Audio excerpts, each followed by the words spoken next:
السلام علیکم ورحمۃ اللہ وبرکاتہ۔ الحمدللہ کفا وسلام علی عبادہ الذین اصطفیٰ، اما بعد۔ محترم ناظرین اکرام، ایک اہم موضوع لے کر آج میں آپ لوگوں کے سامنے حاضر ہوں۔ آیا صوفیہ چرچ سے مسجد تک۔ ترکی استنبول کے اندر آیا صوفیہ جو پہلے عجائب گھر تھا، میوزیم تھا، اسے دوبارہ اس کا پہلا حق دلا دیا گیا ہے، اور وہ حق ہے کہ پہلے وہ عمارت مسجد تھی۔ 10 جولائی 2020 کو ترکی کی سپریم کورٹ نے یہ فیصلہ کیا کہ 1934 میں جو حیثیت آیا صوفیہ کی تھی وہی حیثیت بحال کیا جائے، اور وہ حیثیت تھی مسجد کی۔ پوری دنیا میں اس کو لے کر ایک چرچا سا ہے۔ اب میں چرچے کی طرف تو جانا نہیں چاہتا، میں ذرا کچھ تاریخی چیزیں آپ کے سامنے رکھتا ہوں۔ 31 مئی 2014 کو نوجوانان اناطولیہ ترکی کے لوگوں نے یہ تنظیم نے مہم چلائی کہ دوبارہ اس کو مسجد کا درجہ دیا جائے، اور بالآخر 10 جولائی 2020 کو سپریم کورٹ نے بھی مہر لگا دی، اور 24 جولائی 2020 سے باقاعدہ اس میں نماز شروع کرنے کو کہا ہے، اور اس پر ترکی کے موجودہ صدر طیب اردوغان صاحب نے دستخط بھی کر دیے ہیں۔ آیا صوفیہ لگ بھگ 1500 سال پرانی عمارت ہے، اور دنیا کی پرانی عمارتوں میں سے ایک اہم عمارت ہے۔ ورلڈ ہیریٹیج نے اس کو اپنے اندر داخل کیا ہے۔ اب آئیے ذرا آیا صوفیہ عمارت کے بارے میں، آیا صوفیہ میوزیم جو تھا وہ پہلے ختم ہو گیا، اب مسجد کے بارے میں ذرا دیکھیں تاریخ میں کیا ملتا ہے۔ عیسائی دنیا 2 حصوں میں بٹی ہوئی ہے، ایک آرتھوڈوکس اور ایک کیتھولک۔ ایک مشرق میں، ایسٹ میں، جس کا صدر مقام قسطنطنیہ تھا، جس کے انڈر میں بلقان، یونان، ایشیائے کوچک، شام، مصر اور حبشہ جس کو ایتھوپیا کہتے ہیں وغیرہ شامل تھے۔ ان کے جو مذہبی علماء تھے ان کو بطریق یا پیٹریچ یا پیٹریاک کہا جاتا ہے۔ تو یہ ایسٹ کی کہانی تھی، اور ایسٹ کا صدر مقام قسطنطنیہ تھا جو ابھی ترکی استنبول ہے۔ دوسری بڑی سلطنت تھی کیتھولک عیسائیوں کی ویسٹ میں، جس کا مرکزی مقام تھا اٹلی۔ یورپ کا زیادہ تر علاقہ اسی کے زیر نگرانی ہے۔ رومن کیتھولک کلیسا، اس کو پوپ کہا جاتا ہے، وہاں کے پادری جو ہوتے پوپ ہوتے ہیں۔ آیا صوفیہ اس لحاظ سے بھی کافی اہم ہے کہ وہ روم کے کیتھولک کلیسا کے مقابلے میں زیادہ پرانی عمارت ہے۔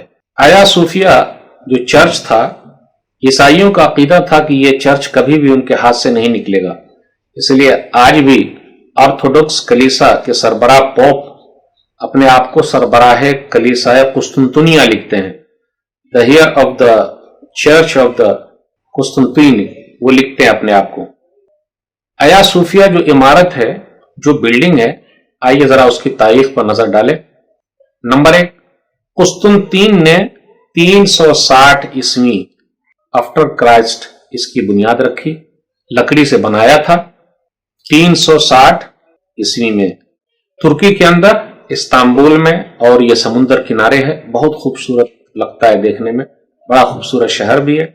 نمبر 2، جب یہ کلیسا جل گیا تو 532 عیسوی میں آفٹر کرائسٹ جسٹینین اول نے تعمیر کرایا۔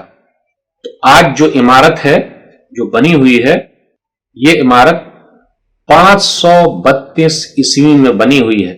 تو 532 عیسوی سے لے کر آج تک لگ بھگ 1488 سال ہو چکے ہیں، یعنی 1500 سال سے یہ عمارت کھڑی ہوئی ہے۔ تو یہ جو بلڈنگ آپ کو نظر آ رہی ہے، یہ جسٹینین اول نے 532 عیسوی میں بنائی تھی، لیکن اس کی بنیاد قسطنطین نے 360 عیسوی میں لکڑی کی شکل میں رکھی تھی۔ لیکن اس کے بعد جب وہ کلیسا جل گیا، وہ چرچ جل گیا، تو ابھی جس حالت میں ہے اس حالت میں 532 عیسوی میں بنایا گیا تھا۔ 10,000 مزدوروں نے کام کیا، 10 لاکھ پاؤنڈ اس کے اوپر خرچ ہوئے، سنگ مرمر کا استعمال ہوا ہے، پوری دنیا کے کلیسا نے لوگوں نے اس میں چندہ دیا تھا، اور عیسائیوں کا عقیدہ تھا کہ یہ ہم سے کبھی نکلے گا نہیں۔ نمبر 3، 1453 عیسوی، ابھی ہم اور آپ 2020 عیسوی میں چل رہے ہیں، آج سے 5 6 7 سال پہلے، 2020 سے میں گن رہا ہوں، 567 سال پہلے عثمانی سلطان محمد فاتح نے اس کو فتح کر لیا، قسطنطنیہ کو فتح کر لیا۔ عیسائیوں کو یقین نہیں تھا کہ یہ فتح ہو جائے گا، گرجا کی تمام زمینی حصے اور بالائی حصے، اوپر کی جتنی گیلری ہے، لوگ اس کے اندر جا کے بھر گئے، چاہے باپ ہو، شوہر ہو، عورتیں ہو، بچے ہو، پادری ہو، راہب ہو، پھر اسی طرح کنواری نن ہو، سب وہاں بھر گئے۔ ان کو عقیدہ تھا کہ اب یہاں سے کوئی نہ کوئی ہماری مدد ہو جائے گی اور اللہ کی طرف سے مدد آئے گی، لیکن کوئی فرشتہ آیا نہیں۔ عثمانی فوج داخل ہوئی، سلطان محمد فاتح نے تمام لوگوں کی جان و مال کی گارنٹی دی۔ سلطان محمد فاتح نے اعلان کیا کہ انشاءاللہ ہم ظہر کی نماز آیا صوفیہ میں ادا کریں گے۔ پہلی بار ظہر کی نماز وہاں ادا کی گئی، اس کے بعد پہلا جمعہ بھی ادا کیا گیا۔ آیا صوفیہ جو عمارت ہے اس کے بیچ کا گنبد 107 فٹ ہے، چھت کی اونچائی 185 فٹ ہے، پوری عمارت میں 170 ستون ہیں، پلرز ہیں، چاروں کونے پر آپ دیکھ لیجئے نام لکھے ہوئے، اللہ، محمد صلی اللہ علیہ وسلم، ابو بکر رضی اللہ تعالیٰ عنہ، عمر رضی اللہ تعالیٰ عنہ، عثمان غنی رضی اللہ تعالیٰ عنہ اور علی رضی اللہ تعالیٰ عنہ، یہ سب چیزیں بھی وہاں لکھی ہوئی ہے۔ 1453 عیسوی سے 1934 عیسوی تک، کہا جاتا ہے لگ بھگ 500 سال تک یہ بطور مسجد استعمال ہوتی رہی۔ 1934 سے لے کر 2020 تک لگ بھگ 86 سال تک اسے میوزیم کے طور پر استعمال کیا گیا۔ اب دوبارہ جولائی 2020 سے اس کو مسجد کی حیثیت حاصل ہو گئی ہے۔